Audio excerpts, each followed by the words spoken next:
நாம் சுதந்திரம் பெற்றவுடன் இருந்து இந்தியா நம் கையில் ஏந்திக் கொண்டிருக்கும் மரக்கன்றுதான்.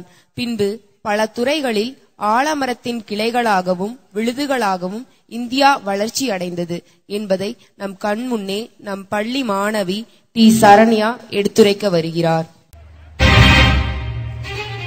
பொங்குமலை சாரலிலே குளிநிலவு தென்றலிலே தங்க மலர் பறித்து தம தாய்க்கு சூட்டிவிட்டு சங்க தமிழ் தந்த தங்க தமிழ் மொழியில் தொடங்குகிறேன் எனது உரையை. அனைவருக்கும் என் அன்பின் வணக்கம். தன்னிகரெல்லாம் மைந்தனாய் இக்கூட்டத்திற்கு வந்திருக்கும் அனைவரையும் வருக வருக என வரவேற்கிறேன். அறியாமை என்னும் நீக்கி அறிவு பயிர் வளர்த்தும் வருங்கால தூண்களாகி நம்மை அழகிய சுத்தமாய் உருவாக்கி கொண்டிருக்கும் ஆசிரியர் பெருமக்களே வருக வருக என வரவேற்கிறேன். இன்பத்தை இதயத்தில் வைத்து நெஞ்சத்தில் நம்பிக்கை வைத்து இக்கூட்டத்தை அழகு செய்து இந்நிகழ்ச்சியை கண்டு களித்து சிறப்பிக்க வந்திருக்கும் அனைவரையும் வருக வருக என வரவேற்கிறேன். வாணி நட்சத்திரங்களாய் திகழும் ஏடு தூக்கி பள்ளிகள் பயிலும் வருங்கால தங்கங்களே எதிர்கால சிங்கங்களே என் உயிர் தோழர்களாய் உங்கள் அனைவரையும் வருக வருக என வரவேற்கிறேன். நான் இன்று பேச எடுத்துக்கொண்ட தலைப்பு என்னவென்றால் 1947 முதல் 2024 வரையிலான இந்தியாவின் வளர்ச்சி என்பதாகும். பொன்னொழி பாரத நாடெங்கள் நாடே போற்றுவோம் இதை எமக்கில்லை ஈடே என்ற கவிதை வரிகள் மூலம் இவ்வுலகில் பாரத நாட்டிற்கு இணையான நாடு இல்லை என்று அன்றே முருகுமீசை பாரதியார் கூறினார். இவ்வுலகின் மிகப்பெரிய ஜனநாயக நாடான இந்தியா பல இன்னல்களை எதிர்கொண்டு பல போராட்டங்களுக்கு பிறகு 1947 ஆண்டு விடுதலைக்கு பிறகு பீனிக்ஸ் பறவை போல மீண்டது. இன்று புதிய தொழில்நுட்பத்துடன் அனைத்து துறைகளிலும் வளர்ச்சி கண்டு சக்தி வாய்ந்த நாடாக திகழ்கிறது. சாதனை பட்டியலில் 1950 ஜனவரி 26 நாள் குடியரசு நாடாக அறிமுகப்படுத்தி மக்கள் விரும்பும் அரசாங்கத்தை தேர்ந்தெடுத்து வாக்களிக்கும் உரிமையை தந்தது. 1947 ஆண்டு 21 பல்கலைக்கழகங்கள் இருந்தன. ஆனால் 2024 1074 பல்கலைக்கழகங்கள் இருக்கின்றன. தனி ஒருவனுக்கு உணவில்லை எனில் இவ்வுலகினை அழித்திடுவோம் என்றான் பாரதி. 1967 ஆண்டு பசுமை புரட்சியை அறிமுகப்படுத்தி இந்தியா பல நவீன தொழில்நுட்பங்களை கொண்டும் அணைகள் கட்டியும் ஆழ்குழாய் கிணறுகள் தோண்டியும் சொட்டு நீர் பாசனம் அமைத்தும் வேளாண்மையை பெருக செய்துள்ளது. இந்திய நாடு மக்கள் பசியின்றி வாழ உணவுப் பொருட்களை இந்தியா உற்பத்தி செய்து வருகிறது.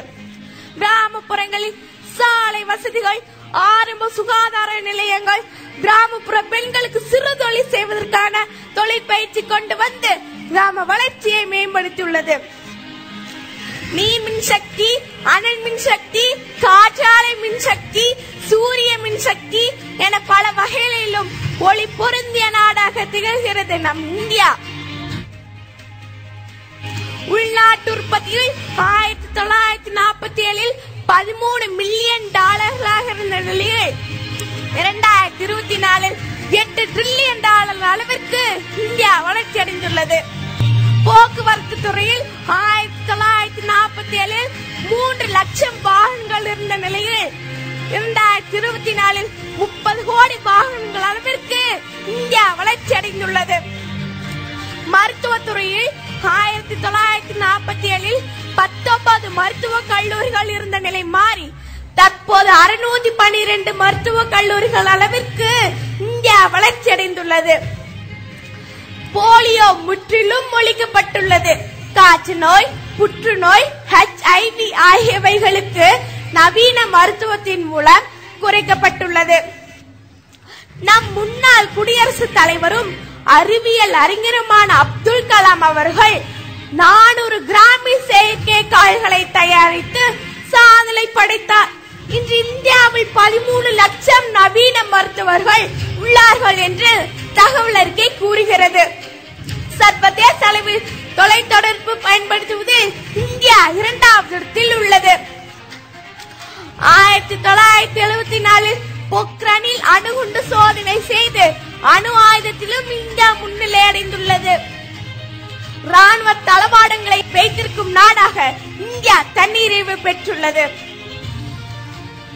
விளையாட்டுத் துறையிலும் செஸ் சாம்பியனாக முதலிடம் முகேஷ் அவர்கள் பெற்றுள்ளது நம்ம இந்தியாவிற்கே பெருமைங்க. தொழில்நுட்ப வளர்ச்சிகள், கணினி தொழில்நுட்பம், வாகனங்கள் வடிவமைப்பு, தொலைபேசிகள் வடிவமைப்பு, பொறியியல் துறை, ராணுவத்துறை மற்றும் மருத்துவத்துறையிலும் இந்தியா மிக பெரிய வளர்ச்சி அடைந்துள்ளது என்பது நமக்கெல்லாம் பெருமைங்க. விண்வெளியில் சந்திரனில் தண்ணீர் இருப்பதாக முதலில் கண்டறிந்து கூறியதும் நமது இந்தியாதான். ஒற்றை ராக்கெட்டில் 104 செயற்கைக்கோள்களை விண்வெளிக்கு எடுத்துச் சென்ற பெருமை இந்தியாவிற்கு உரியது என்று பெருமையுடன் கூறி எனது உரையை முடித்துக் கொள்கிறேன்.